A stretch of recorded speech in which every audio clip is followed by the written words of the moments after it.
Hello বন্ধুরা, তোমরা সবাই কেমন আছো?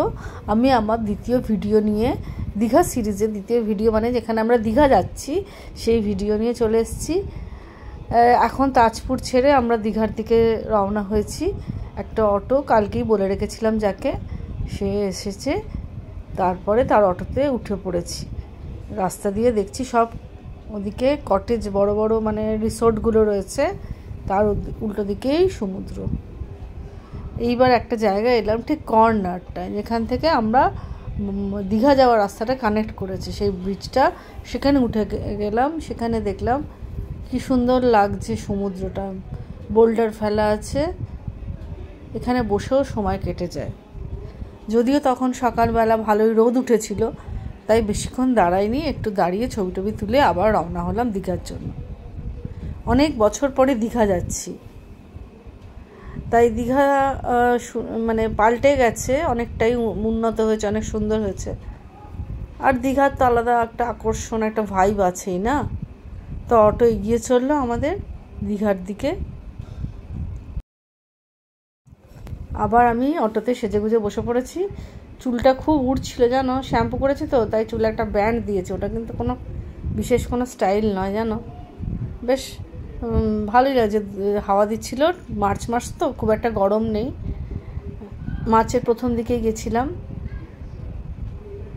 তারপরে কত জায়গার নাম বলছে, শঙ্করপুর, এইসব ছাড়িয়ে আমরা আস্তে আস্তে এগিয়ে চলেছি। দেখো কি হাওয়া দিচ্ছিল, চুলটা বিভৎস উঠছিল। ভাগ্যিস ব্যান্ডটা পরেছিলাম, নাহলে তো পুরো ঝাঁকড়া হয়ে থাকতো। বেশ সুন্দর রাস্তাটা না, মেন রাস্তাও নয়, সমুদ্রের ধার দিয়ে চলেছে, দেখতেও কিন্তু খুব ভালো লাগছিল। চলো যাই এবার আস্তে আস্তে। দেখি আমাদের হোটেল সৈকত আবাস এসে গেল, একদম বিচের ওপরেই। সবাই জানে এটা বহুদিনের পুরনো হোটেল, নতুন করে রিনোভেট করা হয়েছে। রিনোভেট করা মানে আমার এই প্রথম সৈকত আবাসে থাকা। যতবারই সৈকত আবাস দেখেছি হয়েছে কীরকম পুরোনো আমলের। তারপরে আমার শাশুড়ি আর মাসি শাশুড়ি গেছিলেন, ওনারা বেশ কয়েক বছর আগে। আমি দেখছি যে কি সুন্দর এখন রিসেপশনটা। যে কোনো বড় হোটেলকে কিন্তু গোল দেবে। হ্যাঁ, অ্যাকোরিয়াম দিয়ে সাজানো, সোফা রয়েছে, কাঠের ফিনিশ করা, হ্যাঁ সব কিছু, কাগজ আজকে পেপার রয়েছে। তারপরে যেরকম সুন্দর ডেকোরেশন হয় সেরকম করে 4টে দেশের ঘড়ি রয়েছে, টাইম দেওয়া, খুব সুন্দর কাজ করা দেখে বেশ। এইবার আমাদের হোটেল ঘরে ঢোকার পালা। দেখি ঘরটা কেমন হয়, যার জন্য সৈকত আবাসে আসা। ঘর তো ভালো হতেই হবে, আর তারপরে আসল এই সমুদ্রের ভিউ পাবো বলে। হ্যাঁ, বেডটা দেখে বেশ পছন্দ হলো, বিশাল বড় সাইজের বেড। ঘরে মোটামুটি জায়গা আছে, বেশ পরিষ্কার পরিচ্ছন্ন। বেশ পাঠ হলো বারান্দা দিয়ে, দেখুন পুরো সমুদ্রটা মানে পরিষ্কার দেখা যাচ্ছে।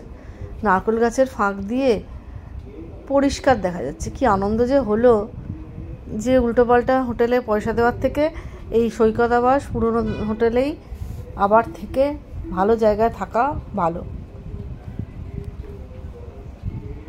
এখানে একটা ওয়ার্ড্রপ আছে। আর অফিস যেতে এসেছিলাম, যেহেতু অরিন্দমের সমানে অফিসের ফোনই আসছিল। আর এই জানলা দিয়েও জানেন খাটে বসে শুয়ে সমুদ্র দেখা যায়। কে পর্দা সরিয়ে থাকবে বলুন। একটা টিভি রয়েছে, খুব সুন্দর স্ট্রাকচার করা, সোফা আছে, জলের বোতল দেওয়া হয়েছে, আর ওয়ার্ড্রপ আছে বিশাল বড়। তাতে আবার একটা লেপ টেপও ছিল, গরমকালে লেপ দেখে একটু হাসি পাচ্ছিল। কিন্তু লেপ থাকলে কি এসি টেসি চলে কোনো কষ্ট নেই। কম্বল আর কি দেওয়া ছিল, ব্ল্যাঙ্কেট। ঘরটা মন্দ নয় বলুন। কেমন লাগলো বলুন তো আপনাদের? আমার তো বেশ ভালোই ছিল, লাগছিল। তাজপুর একরকম, এটা একরকম।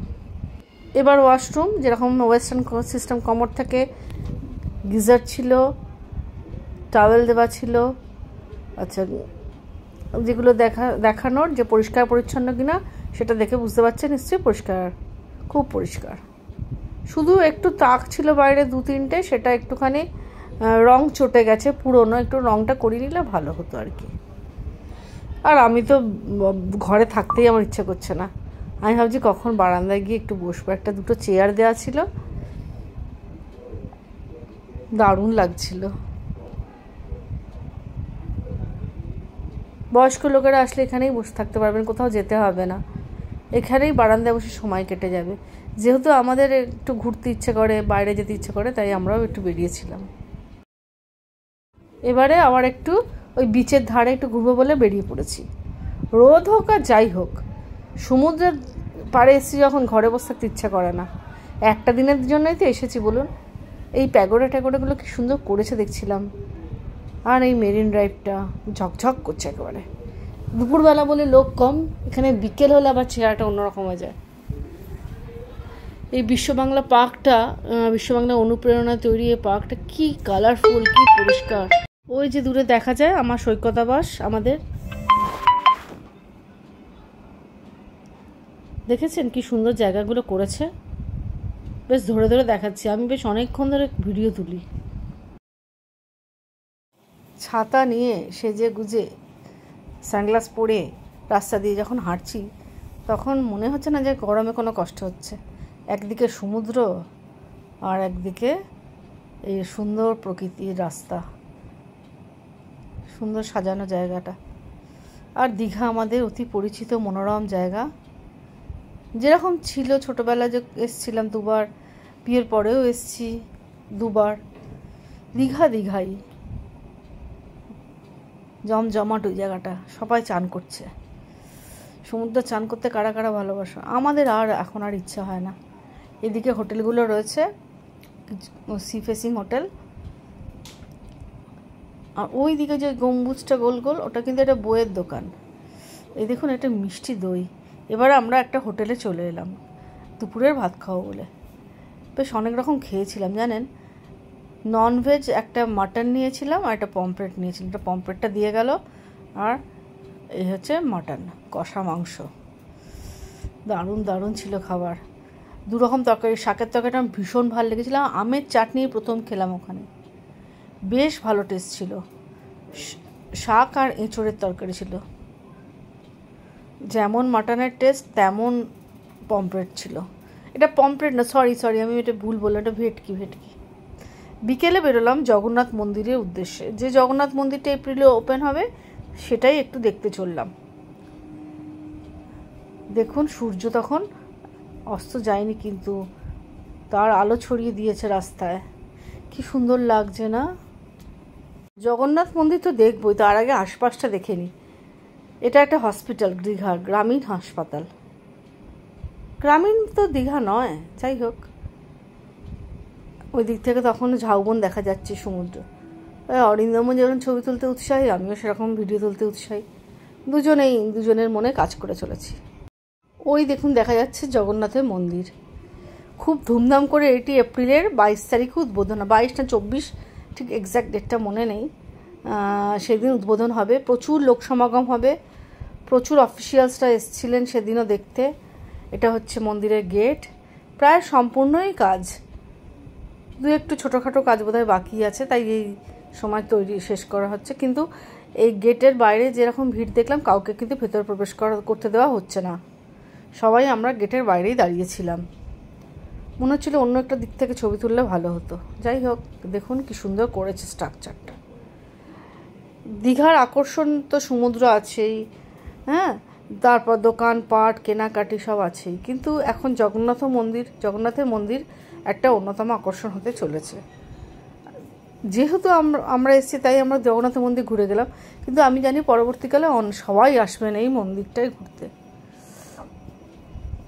যদিও পুরীর মতো আলাদা কোনো ঐতিহ্য বা কিছু হয়তো নেই, কিন্তু যেহেতু জগন্নাথের একটা বিরাট সুন্দর স্ট্রাকচার, মন্দির রয়েছে, মূর্তিও থাকবে অবশ্যই, তাকে দেখতে কার না ভাল লাগে বলুন। ওই পাশ দিয়ে দাঁড়িয়েই একটু ভিডিও তুলে নিলাম। দেখুন পুরোপুরি প্রায় পুরীর মতোই করেছে না, কি সুন্দর করেছে দেখুন, ঠিক যেরকম পুরী মন্দিরের স্ট্রাকচার ঠিক সেই রকম। যারা পুরী যেতে পারেন না বা যাওয়া হয়নি, যাদের এখানেই থাকেন, হয়তো অনেক মানুষ আছে যারা যেতে পারেননি, তাদের জন্য কিন্তু দীঘার এই একটা আকর্ষণ রইল, এবং তারা দীঘায় এসে নিজেদের স্বপ্ন পূরণ করতে পারবেন। যদিও আমি বলছি পুরীর মাহাত্ম্যটা আলাদা, পুরীর ঐতিহ্যটা আলাদা, হ্যাঁ, কিন্তু কেউ যদি দুধের স্বাদ ঘোলে মেটাতে চান তারা কিন্তু দীঘাতে আসতে পারেন, দীঘা এসে জগন্নাথ মন্দির দেখে যেতে পারেন। তবে এটা দীঘা এলে অনেকেই দেখবেন, যারা পুরী গেছেন তারাও আমার মনে হয় এখানে দেখবেন, এবং তুলনা চলে আসবেই, পুরী দীঘার তুলনা চলে আসবেই। এবারে কিন্তু এলাম প্রীতি কেবিনে। প্রীতি কেবিন এটা বিখ্যাত একটা চায়ের দোকান, জানেন, এটা মানে ফুডকার ভিডিওতে দেখানো হয়েছে, ভীষণ ভালো চা এদের। তো চা তো বিকেলে খেতেই হবে, বিচের ধারে যে কতবার চা খাবো, আর এখানে এসে চা খাবো না তাই কখনো হয়? চায়ের চুমুক দিয়ে বসলাম, না চায়ের কোয়ালিটিটা আলাদা। এবার আবার বিচে যাওয়ার পালা। বিচে যাওয়ার আগে যে দোকানগুলো রয়েছে, স্টলগুলো, সেগুলো থেকে একটু দেখে নেবো কী কী পাওয়া যায়। অনেক কাজুর দোকান ছিল, ওই যে মালতী কাজু সেন্টার যেটা রয়েছে ওখান থেকে আমি বাড়ির জন্য কাজু কিনেছি, গিফটের জন্য কিনেছি। এই কাজুর মালতী কাজু সেন্টার যে কতগুলো রয়েছে তার ঠিক নেই, সবকটাই নাকি অরিজিনাল। ন্যাশনাল কাজু ছিল, তারপরে ভাবলাম এক জায়গা থেকে কাজু কিনবো কেন, একটু ঘুরিয়ে ফিরে ন্যাশনাল কাজু থেকে কিনি, তাই ন্যাশনাল কাজু থেকেও কাজু কিনেছি। এই যে গাড়িতে যাচ্ছে বাচ্চারা, এগুলো চড়তে কিন্তু খুব আজকাল আনন্দ পায়, জানেন, নিজের একটা গাড়ি যেন মনে হয়, না আমার গাড়ি আমি চালাচ্ছি, কি আনন্দ। আমাদের সময় সব ছিল না। পাশের দাদাটা অবশ্য রিমোট কন্ট্রোলে চালাচ্ছেন। এই হচ্ছে কাজু সেন্টার, দেখুন আমি কাজু কিনছি, দরদাম করে টেস্ট করে তবেই তো কাজু কিনতে হয় বলুন, না হলে তো ঠকিয়ে দেবে। আমি অনেক কাজু কিনেছি এবং খুবই ভালো কাজুগুলো ছিল, খুব টেস্টি ছিল। এবার বিচে বসলাম, এই মেয়েগুলো আসছিল বিচে আমাকে কিছু বিক্রি করার জন্য, দুল, হার, ক্লিপ, এসব আর কি। বিকেলটা সমুদ্রের ধারে যেরকম হওয়া উচিত ছিল ঠিক সেই রকমই ছিল, বিশাল বিশাল ঢেউ আসছে আর আমরা মেরিন ড্রাইভের ওপরে বসে উপভোগ করছি। এই মানুষ দেখছি, কখনো ঢেউ দেখছি, কখনো বাচ্চাদের দেখছি, কখনো পরিবেশটা দেখছি, এই করে যাচ্ছি। কিছু কিছু কেনাকাটি করে আবার খাচ্ছিও, জানেন, তার মধ্যে কতবার যে চা খেয়েছি তার ঠিক নেই। ওটা একটা ওয়াচ টাওয়ার, এটা হচ্ছে বইয়ের দোকান, যেটা বললাম গোল গম্বুজের মতন, ওইটা। সবাই বিক্রি করতে আসছিল, এটা কিনুন দিদি, সেটা কিনুন দিদি। আমার কেনার তো ইচ্ছে ছিল, যে মাথায় যেটা পড়েছি ওটা ওদের থেকেই কিনেছিলাম। ওকে পড়া আবার শিখিয়ে দিল, জানেন, এইভাবে পড়ো দিদি, ভাল লাগবে। আমি ওদের মতো করেই পড়েছিলাম। এই যে বসে আছি, দীঘার এই বিকেলটা আমার খুব ভালো লেগেছিল, খুবই সুন্দর লেগেছিল। আমার কাছে না অত ভাষা থাকে না, জানেন, কখনো কবিতা বলতে পারি না, অত কি যেন অভাব আছে আমার। যাই হোক, কিন্তু বসে থাকতে থাকতে আপনাদের কাছে মানে বলছি যে আমি খুবই উপভোগ করেছি। আপনারাও আমার সাথে দীঘা উপভোগ করুন, আমাদের অতি প্রিয় জায়গা এই দীঘা, তাই না? এইবার দেখুন অন্ধকার হয়ে গেছে আর চারিদিকে দোকানপাট সেজে উঠেছে, ঝলমল করছে পুরো, কি সুন্দর লাগছে পরিবেশটা। আর লোকজনও সব যারা রেস্ট নিচ্ছিল দুপুরে তারা সব বেরিয়ে পড়েছে। প্রথমে ভাবছিলাম দীঘা কি এত ফাঁকা থাকবে নাকি, তারপর জানেন বসার জায়গা নেই, তিল ধারণার জায়গা নেই, এত ভিড়ভাট্টা হয়ে গেল, তাও উইকডেজ, মঙ্গলবার। আমাদের মতো অনেকেই আছেন যারা এসব ছুটির দিনে আসতে অত পছন্দ করেন না, ছুটির দিনে তো আরও ভিড় হবে, সামনেই দোল পূর্ণিমা। এই দেখুন গাড়িগুলো সব সাজানো রয়েছে অপেক্ষায়। এবার দোকানগুলো দেখিয়ে দিই। ওই যে মালতী কাজু সেন্টার বললাম, ওইখানে কতগুলো যে মালতী কাজু সেন্টার আছে আর ন্যাশনাল কাজু আছে তার কি বলবো, তার উল্টো দিকে বড় বড় হোটেল রয়েছে। এই রাস্তাটা তো খুব পরিচিত, তাই না? সবাইকার, কেউ না কেউ এসছেন, সবাই আমরা এসছি জানি, আর এই দোকানে ঢু মারিনি তা কখনো হয়নি। কিছু কেনাকাটা করতে ইচ্ছা করে, সবই কলকাতায় পাওয়া যায়, তবু এগুলো আমাদের স্মৃতি, এগুলো আমাদের নিয়ে যেতে ইচ্ছে করে, দীঘা থেকে আনা স্মৃতি। তাই মার্কেটটা দেখাচ্ছি, দেখুন কিছু কিছু তখনও সাজানো হয়নি।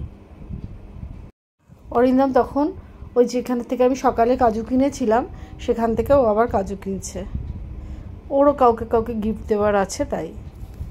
তারপরে ব্যাগগুলো দেখুন কি সুন্দর, এত ব্যাগ হয়ে গেছে না, ব্যাগ রাখার জায়গা কমে গেছে জানেন, তার বেরোনোর জায়গা অত কমে গেছে আমার, তাই অত ব্যাগ কিনিনি। দরদাম করছিলাম ঠিকই। 100 টাকা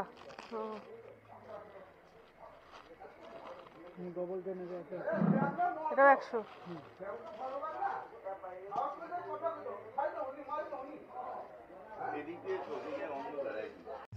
আপনারা যারা যারা দীঘার মার্কেটটায় যাবেন তারা এই মার্কেটটা একটু দেখে নিন, তাহলে বুঝতে পারবেন কি কি দোকান আছে। অনেক গিফট আইটেমের দোকান ছিল,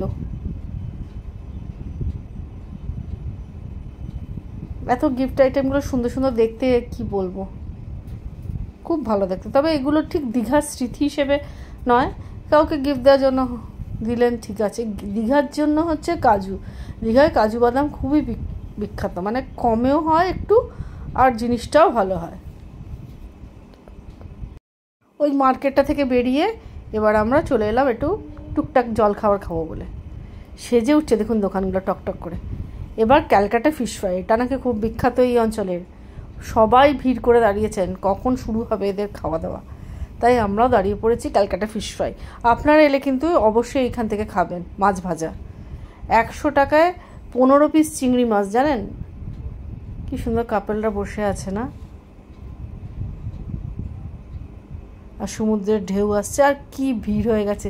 ওই নিচের ওই সিটগুলোতেও লোকজন ভর্তি হয়ে গেছে, আর সব আলো বিক্রি করতে করতে এগিয়ে যাচ্ছে।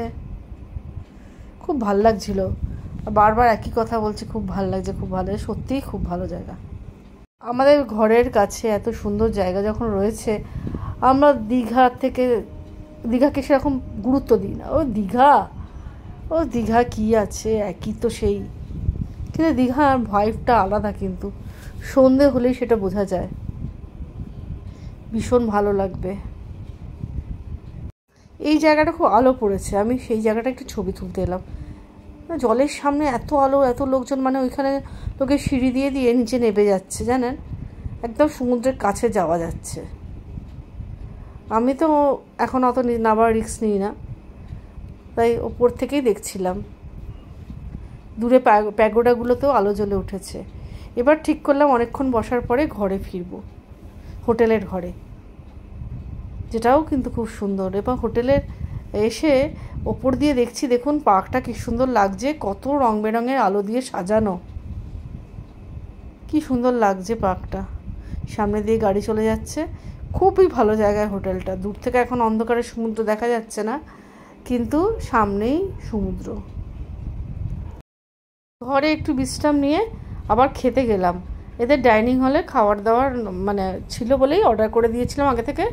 তো এত দেরি করলো সৈকত আবাসের এই ডাইনিং হলের মানে সার্ভিস এত বাজে, মানে আপনাকে বলতেই হচ্ছে। খাবার দাবারও মানে সেরকম ভালো, খুবই মশলাদার খাবার। ফুলকপি অর্ডার করেছিলাম, কপি মশলা, আর একটা কি ডিমের কষা আর রুটি, কি কপি মানে কি স্পাইসি আর কি বলবো। এবার আমরা দুজনে সৈকত আবাসের একটু দোলনায় দুলতে এসেছি, তো কিছু করার নেই, খেলাম। অর্ডার দেওয়া হয়েছে, ভেবেছিলাম আজকে রাত্রিবেলাটা বাইরে কোথাও যাব না, ঘরে হোটেলেই খেয়ে নেবো, তাই খেলাম। কিন্তু খাবার খুব মশলাদার, অত স্পাইসি খাবার আর ভালো লাগে না রাত্রিবেলা। স্পাইসি খাবার ভালো লাগে, স্পাইসি খাবার লোকের জিভে লেগে থাকে। যেদিন সকালবেলা যখন ভেটকি মাছের রসাটা খাচ্ছিলাম জিভে লেগে থাকে, ভালো ভেটকিটা ছিল, কিন্তু সমস্যাটা অন্য জায়গায়। কোনো স্বাদ নেই, কিছু নেই, জঘন্য স্বাদ, বাজে খাবার। মশলাদার ডিম খেলাম, যে লাস্ট কবে এত মশলা দিয়ে ডিম খেয়েছি আমার মনে নেই। হ্যাঁ, এগ মশলা চেয়েছিলাম। এই এখন দোলনায় দুলছি সৈকত আবাসে, এই বাইরে এসে হাওয়া ফুরফুর করে দিচ্ছে পেছন দিয়ে, আর এই দোলনাটা খুব সুন্দর। আজকেই আমাদের শেষ রজনী। চা আছে এখানে, এখানে ডিম সেদ্ধ, আচ্ছা ওখানে ডাল, ছোলার ডাল ঘুগনি টাইপের, আচ্ছা পুরি আসবে, একটা কর্নফ্লেক্স, ছোলা সেদ্ধ, আর পাউরুটি আসবে, ব্রেড আসবে, দুধ কর্নফ্লেক্স। ব্রেকফাস্ট করে আবার আমরা সমুদ্রের ধারে একটু ঘুরতে বেরিয়েছি। দুজনে কথা বলছিলাম, কিন্তু এখানে কোনো কথা সাউন্ড দেওয়া গেল না, কারণ পেছনে বিরাট জোরে মাইক চলছে। হ্যাঁ, চোখে চোখে কথা বলো, মুখে কিছু বলো না, এই সব গান চলছে সকাল থেকে। এইটাই একটুখানি অদ্ভুত লাগলো। সকাল থেকে এত গান না চালালেও পারতো, যাই হোক অন্যরকম রবীন্দ্রসঙ্গীত চালালেও ভালো ছিল। হ্যাঁ, এই যে মানে এটা কিছু করার নেই, অনেকে হয়তো এগুলো পছন্দ করেন। ঢেউ আসছে, খুব সুন্দর লাগছে, রোদের আলো পড়ে চিকচিক করছে, খুব সুন্দর পরিবেশ। আবার আগে সৈকতে বসে বারান্দা দাঁড়িয়ে একটু সবাইকে টাটা করে গেলাম। আবার আসবো সমুদ্র তোমার কাছে, আসলে হয়তো এই সৈকতে বসেই থাকবো। এটা খুব ভালো লেগেছে আমার। সব ব্যবস্থাপনা হয়তো ভালো নয়, কিন্তু এই যে রুমের ভিউ, দোতলার রুম নেবেন, খুব ভালো ভিউ, খুব সুন্দর। তাহলে আজকের মতো এতটুকুই। দীঘা ছেড়ে এবার চলে যাব আমাদের বাড়িতে। যদি কিছু ভালো লাগে তাহলে আমার চ্যানেলটি সাবস্ক্রাইব করবেন, লাইক, শেয়ার ও কমেন্ট করবেন। অনেক ধন্যবাদ।